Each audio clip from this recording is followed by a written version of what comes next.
Hai, selamat datang di Wilnov Channel. Nah, jadi pada sesi kali ini kita kehadiran seorang NLP coach. Ya, jadi kita akan membahas segala sesuatu dengan NLP. Ya, jadi narasumber yang hadir hari ini namanya adalah Freddy Angga. Ya, jadi mungkin bisa perkenalkan kepada viewer di Wilnov Channel ini. Oke, terima kasih ya. Hari ini saya sudah diundang di Wilnov Channel. Jadi benar tadi yang disampaikan oleh Bro Edward ya. Jadi saya memang seorang praktisi NLP dan coaching. Jadi kurang lebih tepatnya mungkin saya mulai mengenal NLP dan coaching itu secara lebih mendalam itu mulai di sekitaran tahun 2015. Ya, jadi untuk NLP dan coaching ini memang saya ambil yang sertifikasinya memang resmi gitu ya, semuanya di Jakarta. Karena kebetulan waktu itu di tahun 2015 di Kota Medan itu masih agak sulit ya akses untuk kita mau belajar NLP dan juga coaching. Ya, baik. Wah, menarik sekali ya tentang NLP ini. Ya, mungkin bisa dijelaskan untuk NLP itu sebenarnya itu apa itu? Oke. Nah, kalau NLP itu sebenarnya singkatan ya. Jadi istilah keren dari Neuro Linguistic Programming. Ya, jadi saya kira istilah NLP ini begitu menarik ya bagi banyak orang ya. Ketika dengar kata NLP itu langsung, wah ini apa sih gitu ya. Jadi sama waktu pertama kali saya belajar NLP juga mungkin excitement-nya seperti itu juga ya. Jadi kalau saya ditanya pengertian atau definisi NLP, mungkin saya akan pakai bahasa saya sendiri ya. Jadi saya sih lebih melihat NLP ini sebagai sebuah tools ya, alat bantu. Ya, jadi ibaratnya kalau kita mau dari sini ke Brastagi, kita kan butuh alat bantu kan. Ya. Dalam hal ini mungkin kendaraan, Ya. bisa mobil, bisa sepeda motor, atau mungkin kita jalan kaki. Ya. Nah, kalau misalnya kita ingin akselerasi, nah kita bisa gunakan NLP ini sebagai alat bantu untuk mengakselerasi. Dalam hal apa? Komunikasi. Nah, menariknya di NLP, komunikasi itu kita tidak hanya melulu mengenai komunikasi antara kita dengan orang lain. Tapi di NLP juga menekankan betapa pentingnya kita bisa berkomunikasi secara efektif dengan diri kita sendiri. Nah, dengan kita mengetahui cara kerja pikiran kita, relatif kita akan bisa lebih gampang juga ketika kita berinteraksi dengan dunia di luar kita. Nah, di NLP kita diajarin banyak alat bantu yang bisa membantu kita lebih memahami diri kita. Sehingga kita lebih aware, kita tahu arah tujuan kita seperti apa, dan ketika kita menghadapi sebuah masalah spesifik, kita juga bisa mengakses ya sumber daya yang memang kita sudah ada di dalam diri kita. Dan ketika saya mengkombinasikan antara NLP dengan coaching, saya merasa powerful banget. Kenapa? Karena memang kalau kita track back lagi ke belakang, memang perkembangan NLP dan coaching itu adalah dua disiplin ilmu yang memang jalan berbarengan. Gitu. Ya, oke. Wah, menarik ya. Nah, jadi apa yang membuat Freddy ini tertarik itu belajar NLP itu? Sampai ikut mungkin kursus ya, sampai ada sekarang akhirnya dia menjadi seorang coach ya. Jadi ini ada coaching model namanya Lead and Trace. Nah, jadi mungkin bisa dijelaskan apa yang mendorong Ko Freddy itu tertarik dengan NLP itu. Oke. Jadi kalau saya coba ingat kembali di tahun 2015 itu memang saya memutuskan untuk resign ya dari perusahaan saya. Ya, kala itu sebenarnya saya kerja di sebuah perusahaan asing ya yang bermarkasnya di Prancis.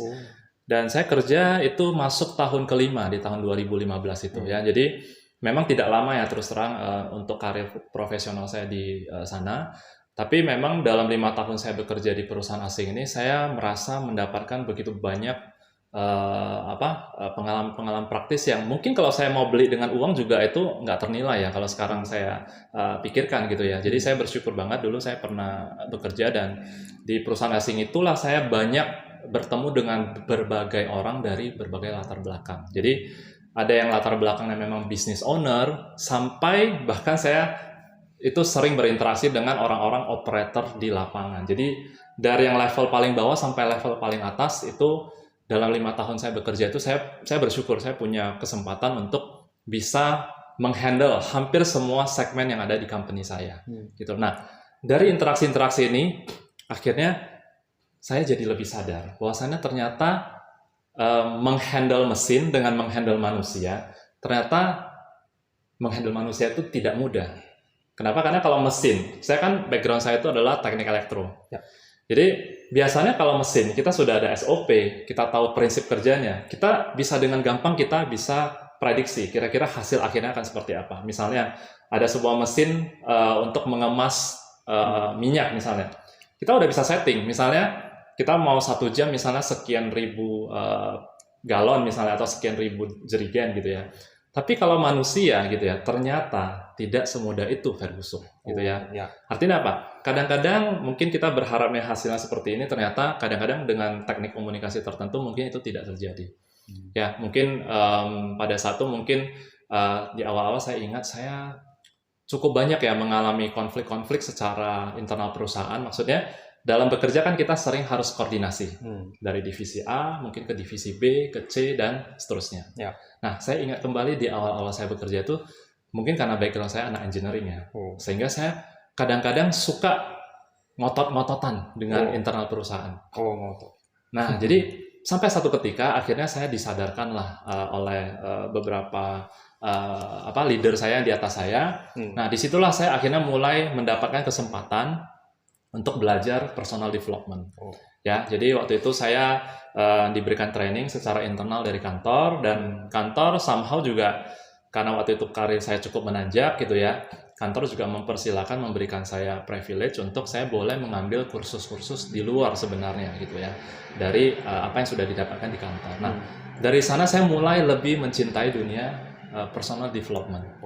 Artinya apa? Saya merasa ketika saya meningkatkan skill saya dalam hal komunikasi, saya melihat komunikasi saya secara internal maupun eksternal gitu ya, itu semakin membaik.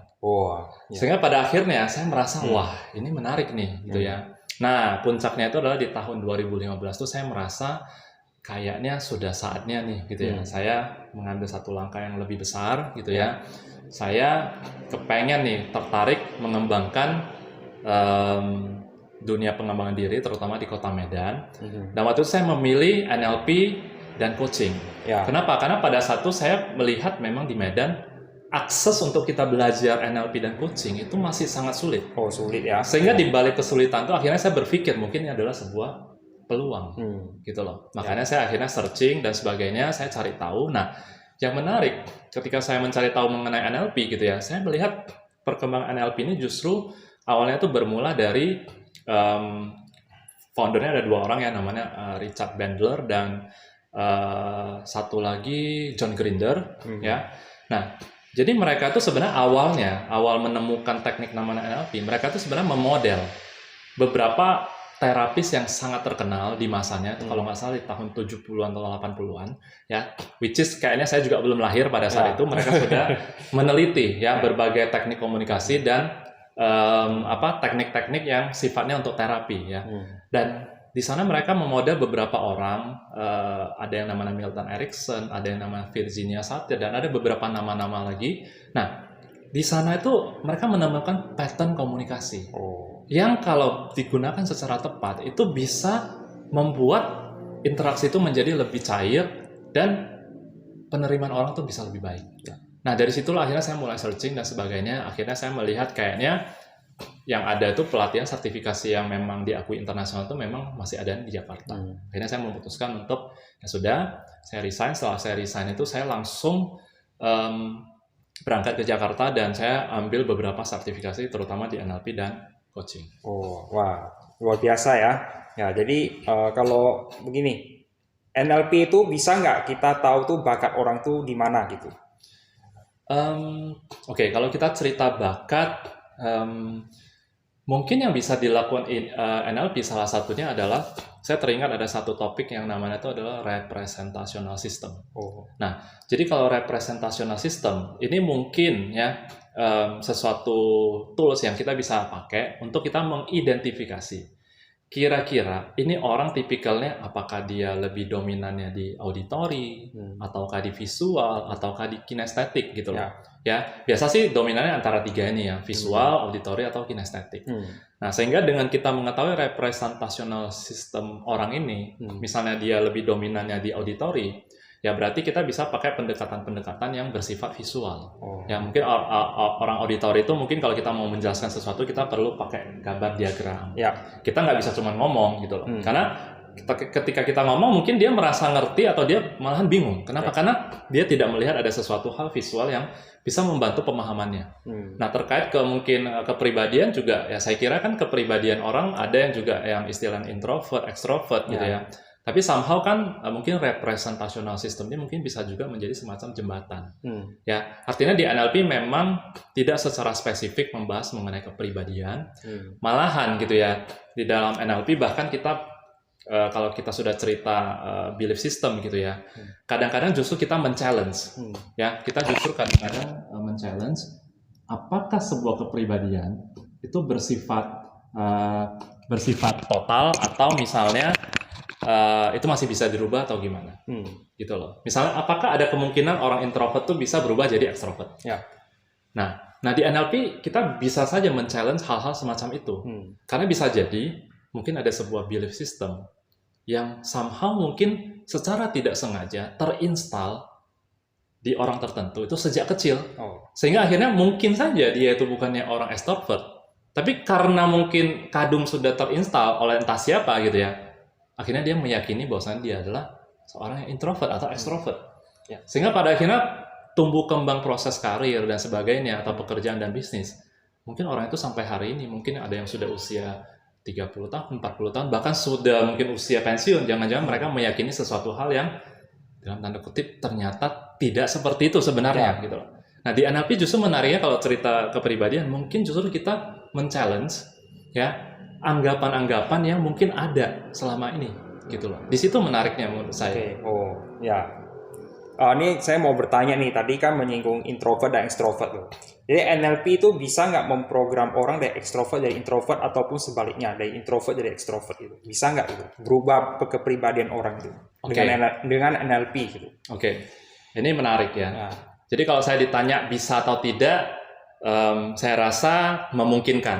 Saya tidak bilang bisa atau tidak, tapi saya memilih kata memungkinkan. Artinya begini, di NLP salah satu yang kita sering jadikan topik utama itu adalah belief system. Ya, dan ketika kita sudah tahu belief system seseorang, nah the next step adalah kita akan men-challenge apakah belief system ini mendukung si orang ini dengan bidang pekerjaan atau bidang bisnis yang sedang dia jalankan. Contoh, saya kasih contoh yang real saja. Misalnya kita nanya seseorang, cita-cita kamu apa sih? Oh, saya kepengen jadi seorang pembicara yang sukses. Contoh gitu ya. Tapi disuruh ngomong ke depan saja, dia langsung grogi, takut gitu. Jangan saya gitu ya. Nah, berarti kan ini ada sesuatu hal yang tidak sinkron ya. Artinya apa? Dia kepengen sebuah karir atau sebuah bidang yang dia kuasai itu adalah jadi pembicara, tapi diminta berbicara di depan umum, dia nggak berani.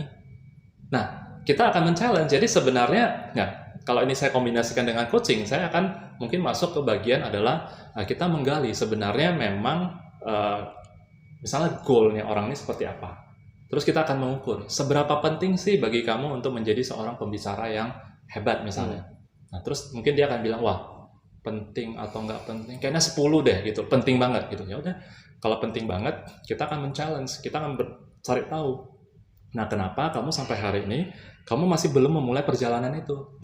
Gitu loh. Misalnya dia bilang, iya tapi kan saya orangnya introvert. Gitu loh, orang introvert di mana-mana, namanya introvert itu nggak berani ngomong di depan umum. Nah, kita akan sampai satu titik kita akan bertanya kepada orang ini, gitu loh. Jadi mana yang lebih penting? Apakah mempertahankan introvertnya kamu atau mencapai goal yang kamu inginkan, gitu, yang which is misalnya jadi pembicara. Nah, kalau misalnya memang goalnya ke sana, ya kita cek lagi belief systemnya, gitu loh.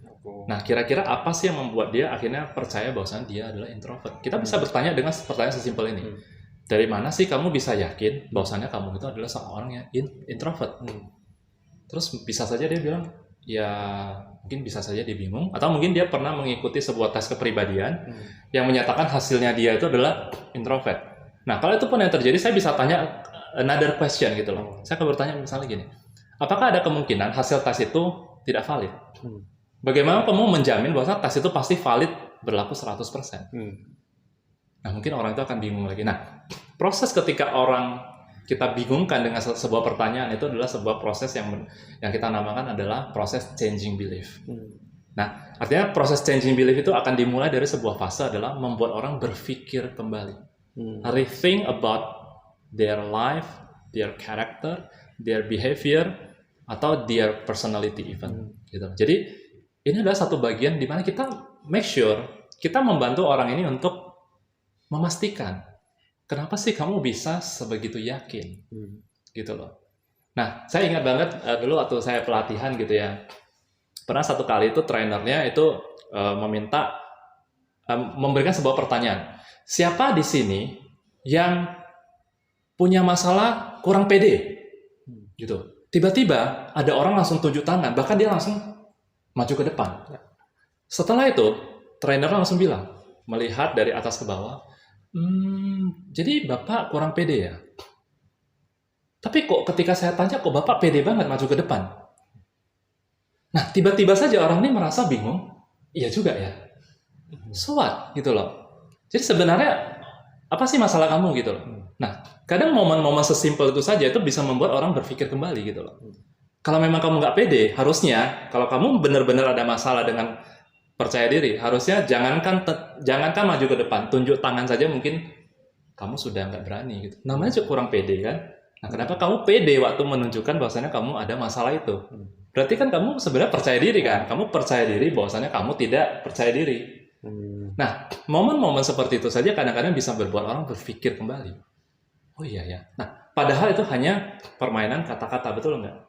Pattern. Bagaimana kita membuat orang untuk berpikir kembali dengan pertanyaan-pertanyaan yang mungkin simple, tapi somehow it's thought provoking. Artinya bikin kita jadi mikir balik. Iya benar juga ya. Jangan-jangan selama ini saya salah. Gitu. Oke. Mungkin saya ada pertanyaan sedikit nih tentang NLP nih. Jadi apakah ada kaitannya dengan hipnoterapi itu? Apakah sama itu hipnoterapi dengan NLP itu? Oke, nah saya saya mungkin kalau dikaitkan dengan NLP dengan hipnoterapi, sebenarnya ada dua disiplin ilmu yang berjalan beriringan. Nah, kenapa saya bilang berjalan beriringan? Karena kalau kita ambil cerita awalnya ketika founder NLP gitu ya, Richard Bandler dan John Grinder, sebenarnya awalnya mereka memodel beberapa hipnoterapis pada masa itu. Jadi Milton Erickson itu adalah salah seorang hipnoterapis yang di Amerika sana itu di zaman itu sangat terkenal. Ya, jadi istilahnya kalau klien sudah mereka handle itu mungkin sukses rate-nya itu mungkin di atas 90% lah. Jadi kalau orang sudah nyari misalnya seorang Milton Erickson gitu ya, itu biasanya pasti masalahnya 90% pasti case close lah gitu, pasti selesai. Nah, begitu juga misalnya Virginia Satir itu adalah seorang terapis keluarga. Ya, terapis keluarga mungkin aroma hipnoterapisnya tidak terlalu kental, tapi kalau Milton Erickson itu memang benar-benar seorang hipnoterapis. Nah, jadi saya bisa bilang seperti ini. Sebenarnya NLP itu lebih banyak bekerja di ranah conscious. Ya, sementara kalau hipnoterapis itu harus benar-benar kerjanya itu membereskan klien itu dari sudut pandang yang subconscious gitu loh. Nah, jadi makanya sebenarnya keduanya ini bisa jalan berbarengan gitu. Pendekatan yang bisa saling mendukung. Jadi kalau misalnya kita punya background NLP dan kita mungkin belajar hipnoterapis itu bisa mendukung. Dan beberapa topik di NLP itu salah satu juga membahas Milton Model. Nah, Milton Model itu sebenarnya adalah kalimat-kalimat yang bersifat mensugesti. Gitu. Itu banyak digunakan oleh hipnoterapis sampai hari ini. Ya, jadi Milton Erickson banyak meletakkan dasar-dasar hipnoterapis yang sampai hari ini juga setahu saya gitu ya, itu masih tetap dipakai. Gitu. Oke. Ya, jadi kalau saya tadi ada singgung tentang tipe personality. Jadi kalau ada orang yang mungkin dia ingin mencari jati dirinya itu seperti apa. Ya, jadi kalau menurut Ko Freddy itu dari sudut pandang NLP, kalau orang hanya berdasarkan tes personality untuk mencari jati diri itu, apakah itu valid itu? Oke. Nah, kalau mengenai tes kepribadian, kalau saya biasanya melihat ini adalah sebuah kecenderungan. Nah, yang namanya kecenderungan berarti sifatnya tidak statis. Gitu loh. Karena ini kecenderungan ini bisa terjadi karena mungkin lingkungan, terus pergaulan kita dan sebagainya. Misalnya contoh begini. Ada pepatah lama yang bilang, Kalau misalnya kita mau aroma tubuh kita wangi, kita jangan berkawan dengan tukang ikan. Kenapa? Karena sudah pasti tukang ikan jualan di pasar pasti aromanya aroma amis. Tidak mungkin kita berkawannya dengan tukang ikan, tapi kita berharap badan kita wangi. Nah, kalau kita mau badan kita wangi, mungkin kita harus lebih sering ketemu sama kawan yang tukang parfum. Sehingga apa? Sehingga kita bisa mendapatkan environment yang mendukung, gitu loh. Jadi sama. Jadi makanya kenapa di NLP kadang-kadang kepribadian tuh kita kadang-kadang justru kita challenge, gitu loh. Karena kan bisa jadi kepribadian ini terbentuk karena misalnya pola asuh atau lingkungan dan sebagainya gitu loh. Nah, jadi apakah bisa dirubah? Ya itu sangat mungkin. Oh mungkin gitu. ya. Sangat mungkin. Sangat gitu. mungkin ya. Sangat mungkin. Ya. Menurut dari pengalaman saya itu sangat mungkin gitu loh. Ya. Selama kita bisa jelas kira-kira orang ini memang arahnya mau kemana. Ya. Gitu. Berarti itu tergantung self belief seseorang ya. Jadi orang itu pasti bisa berubah kalau self belief-nya itu sudah terprogram gitu ya. Betul. Jadi kalau misalnya kita bisa tahu self belief-nya atau belief system orang ini seperti apa, dan pada akhirnya orang ini punya satu awareness bahwasannya kayaknya belief seperti ini saya nggak mau pertahankan ya. Kenapa? Karena ini nggak mendukung bidang pekerjaan saya dan tidak mendukung bidang bisnis saya. Dan orang ini akhirnya sadar bahwasannya bidang pekerjaan atau apapun yang sekarang digeluti itu jauh lebih penting. Dan karena itu dia butuh seperangkat mungkin belief system yang baru.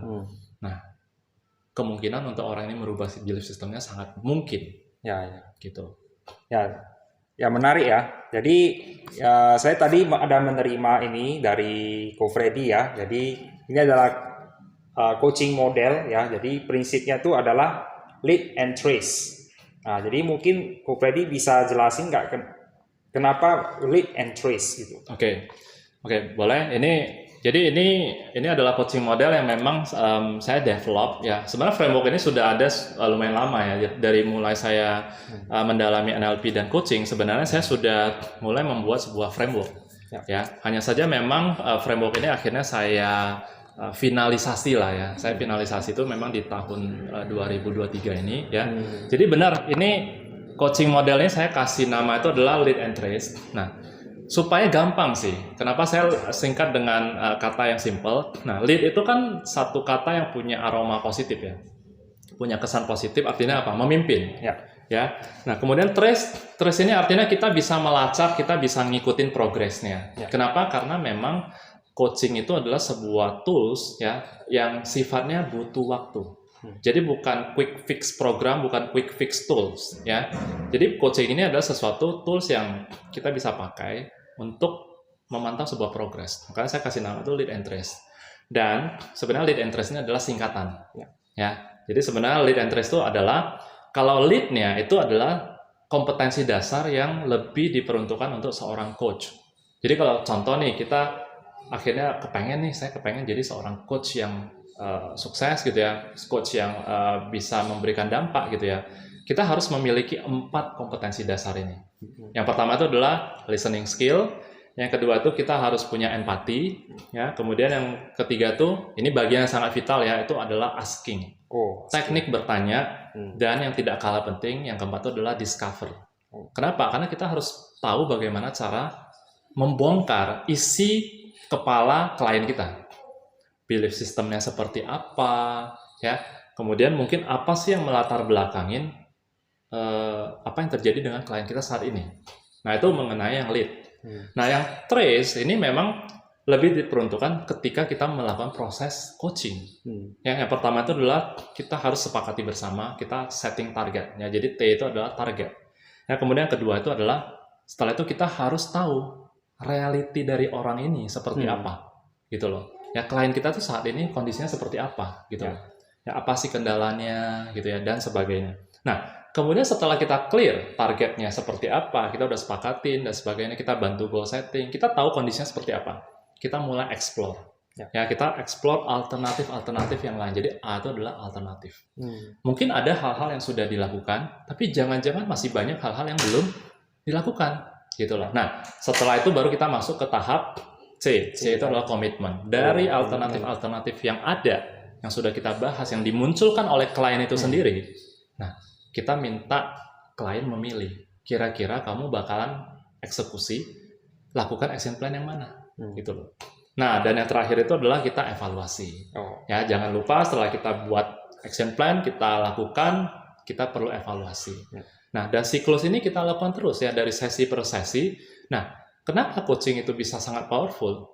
Satu jawabannya, kata kuncinya, karena semuanya itu adalah diinisiasi oleh si klien itu sendiri. Kita sebagai coach, kita hanya ibaratnya memercikan api.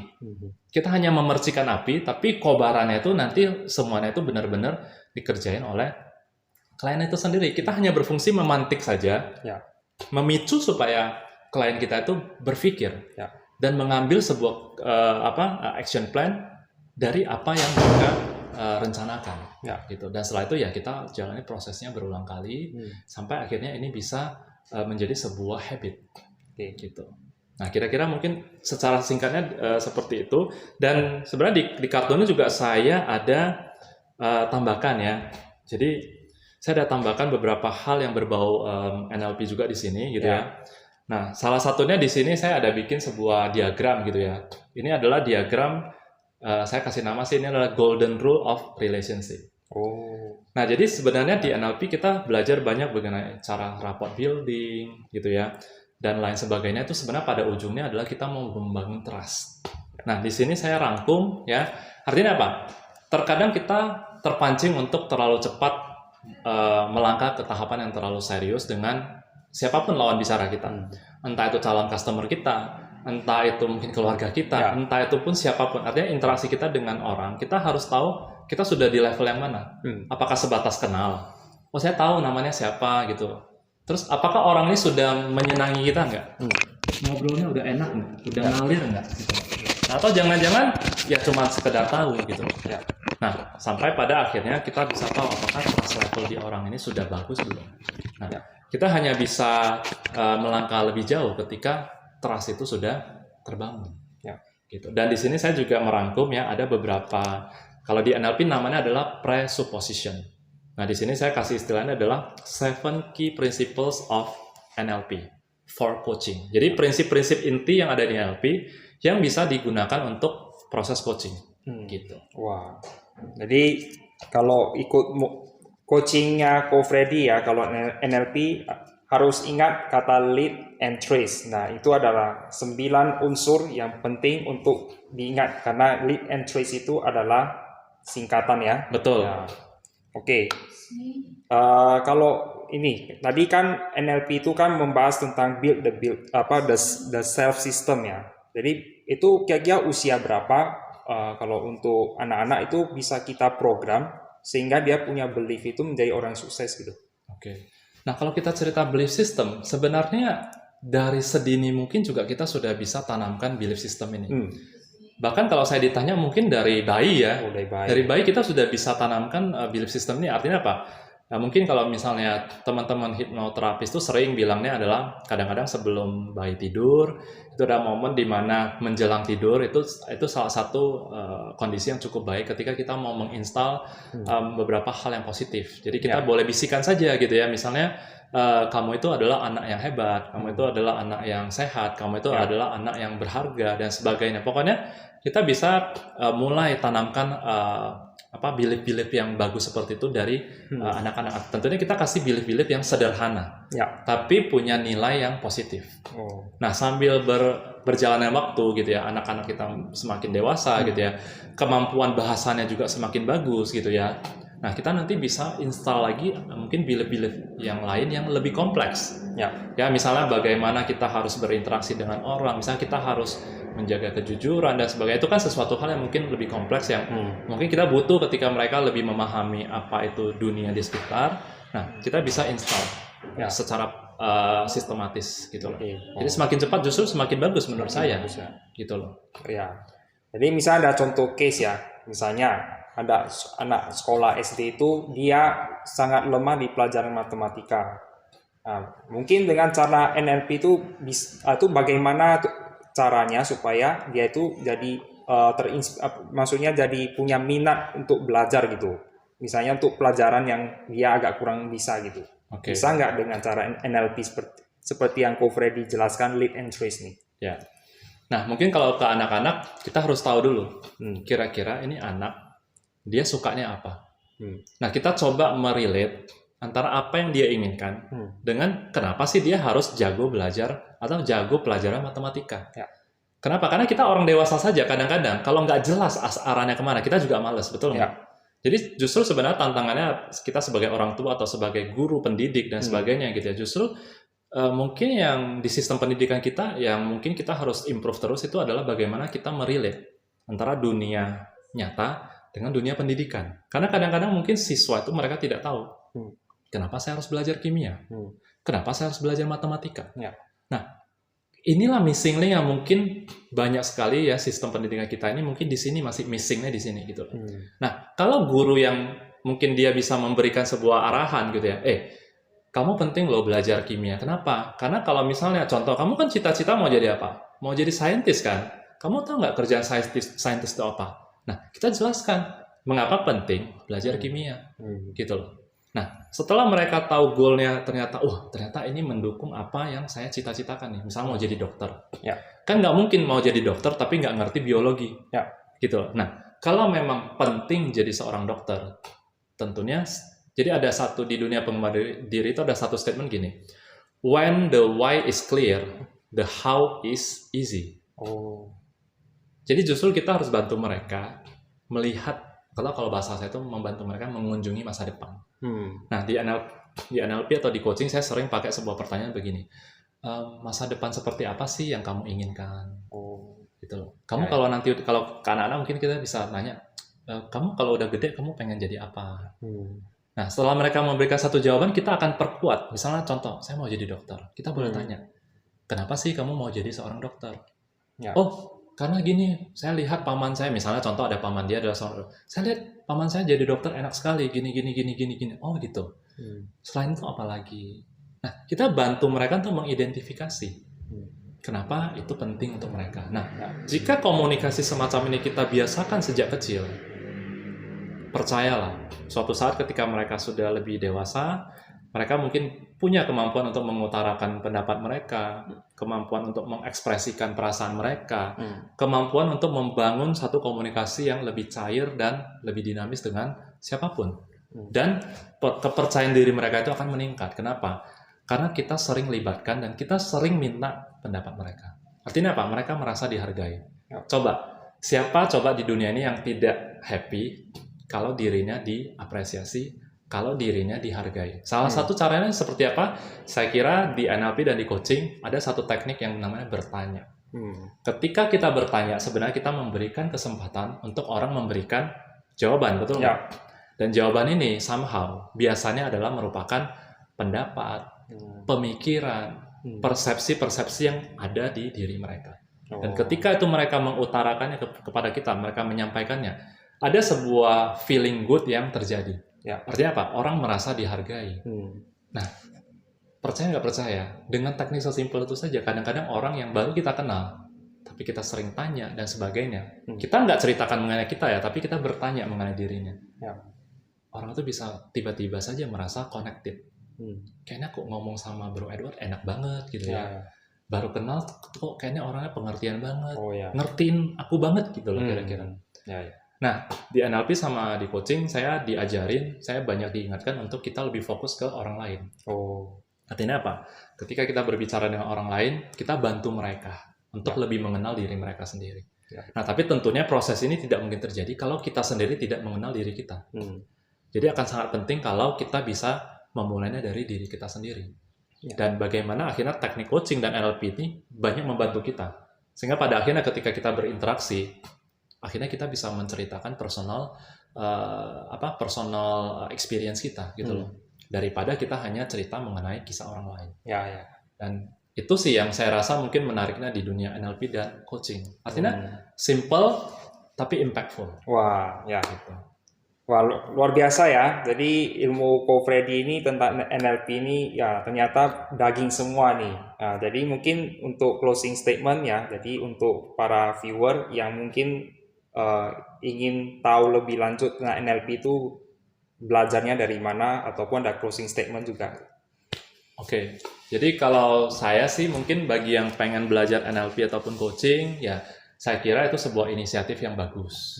Ya, mau belajar sebenarnya di mana saja bisa belajar ya. Kita sekarang punya banyak sekali resource ya, dari YouTube, dari buku dan sebagainya gitu ya. Nah, mungkin selain dari sana itu kadang-kadang ya kita harus tahu dulu kenapa kita mau belajar. Ya. Misalnya apakah memang teman-teman hanya sekedar pengen belajar NLP dan coaching, atau memang ada sebuah roadmap. Misalnya kalau saya sendiri, kenapa akhirnya saya ambil sertifikasi itu sampai ke Jakarta. Dan itu sertifikasinya bukan murah ya, maksudnya ikut pelatihan yang punya satu standar sertifikasi internasional itu tidak murah. Ya bisa puluhan juta gitu ya.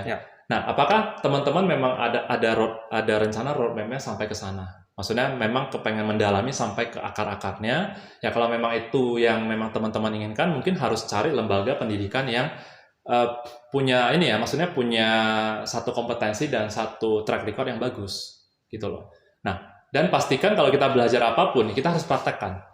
Karena sesuatu yang kita pelajarin tapi kita nggak praktekkan, pasti akan perlahan-lahan akan kita lupakan. Nah, dengan kita misalnya sudah belajar NLP, kita praktekkan, ya kita bantu teman-teman kita. Kadang-kadang dengan teknik yang sesimpel reframing saja, kita bantu teman-teman kita untuk melihat sebuah kejadian dari sudut pandang yang lain. Itu saja, itu praktek kan. Kita membantu teman-teman kita untuk melihat dari sudut pandang yang berbeda, gitu loh. Nah, sering-seringlah berpraktek supaya ibaratnya kalau kita punya pisau kita tuh makin tajam. Nah, kalau di bukunya Seven Habits itu adalah sharpen the saw. Ya, kita asah terus. Jadi kita udah punya alatnya. Alatnya itu NLP, coaching gitu ya. Tapi kita harus asah terus kemampuan NLP kita dan kemampuan coaching kita, supaya makin lama makin tajam. Jadi ketika kita ketemu seseorang, kita tahu, oh, kayaknya ini saya pakai teknik ini saja, masalah orang ini udah selesai nih. Nanti mungkin yang lain lagi kita lihat, oh, kayaknya pakai yang teknik ini lebih powerful nih, gitu.